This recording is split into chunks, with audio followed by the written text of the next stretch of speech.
Hello everyone, હું HK Barad cooking ચેનલમાંથી બોલું છું। આજની મારી રેસીપી છે લીલા મરચાંનું શાક। લીલા મરચાંનું શાક બનાવવા માટે ટામેટાં અને લીલા મરચાં લીધા છે। એક ડુંગળી લેવાની છે, બીજ કાઢી નાખવાના છે અને કટિંગ કરવાનું છે।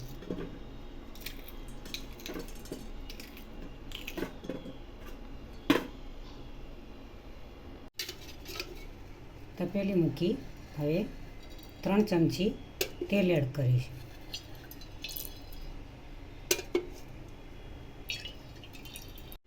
અડધી ચમચી રાઈ એડ કરીશું। અડધી ચમચી જીરું એડ કરીશું। સૂકા દાણા એડ કરીશું।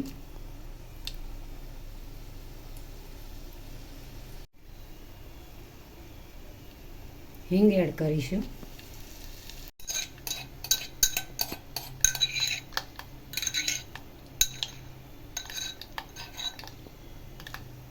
લસણની પેસ્ટ એડ કરીશું।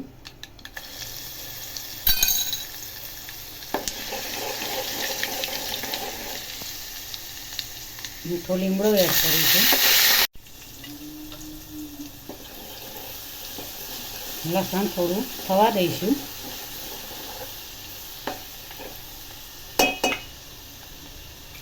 આમાં ડુંગળી ને ટામેટાં એડ કરીશું।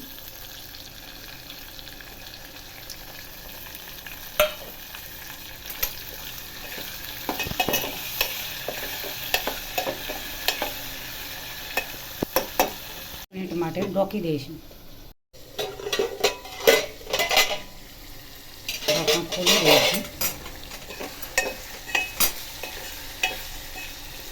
લીલા મરચાં એડ કરીશું।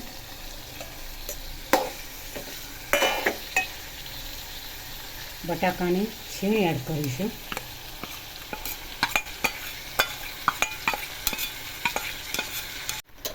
ધાણા જીરું પાવડર એડ કરીશું અડધી ચમચી। મીઠું એડ કરીશું અડધી ચમચી।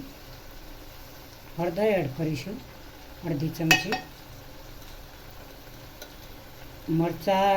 લીલા મરચાં તીખા હોય તો મરચું થોડું નોર્મલી એડ કરીશું।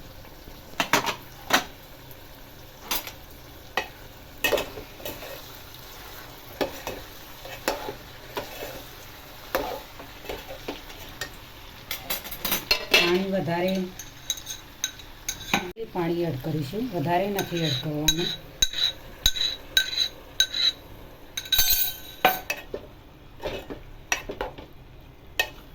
હવે બંધ કરી દઈશું, 5 મિનિટ થવા દઈશું। હવે ઢાંકણ ઉતારી લઈશું। લીલા મરચાંનું શાક તૈયાર થઈ ગયું છે। ગરમ મસાલો એડ કરીશું।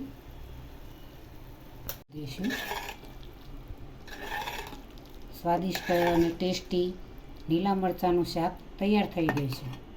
હવે પ્લેટમાં સર્વ કરીશું। સરસ એવું મસ્ત મજાનું લીલા મરચાંનું શાક તૈયાર થઈ ગયું છે। લીલા મરચાંનું શાક સ્પાઇસી અને ટેસ્ટી સરસ એવું તૈયાર થઈ ગયું છે। તો આ રીતે બજારમાં લીલા મરચાં અત્યારે મળતા જ હોય છે, ચોમાસાની સિઝનમાં વધારે જ હોય છે। તો આ રીતે તમે લીલા મરચાંનું શાક બનાવી શકો છો। તો તેને તમે રોટલી સાથે પણ ખાઈ શકો છો, ખીચડી સાથે પણ ખાઈ શકો છો। એમાં નાના બાળકોને તો ઠીક ઓછું ભાવે છે, પણ મોટાઓને આવું સ્વાદિષ્ટ અને સ્પાઇસી શાક ખૂબ જ વધારે ભાવતું હોય છે। તો મિત્રો, આજની રેસીપી તમને જરૂરથી મારી ગમી હશે તો મારી ચેનલને સબસ્ક્રાઈબ કરજો, મારા વિડીયોને લાઈક કરજો, શેર કરજો, બને તો કોમેન્ટ કરજો। તમારા સાથ સહકારથી મને ખૂબ જ આનંદ થાય છે। મારી ચેનલને તમે વધારે ને વધારે તમારા મિત્રો સુધી, તમારી ફેમિલી, તમારા સંબંધીઓ સુધી પહોંચતી કરો અને મારી ચેનલને વધારે ને વધારે સબસ્ક્રાઈબ કરો।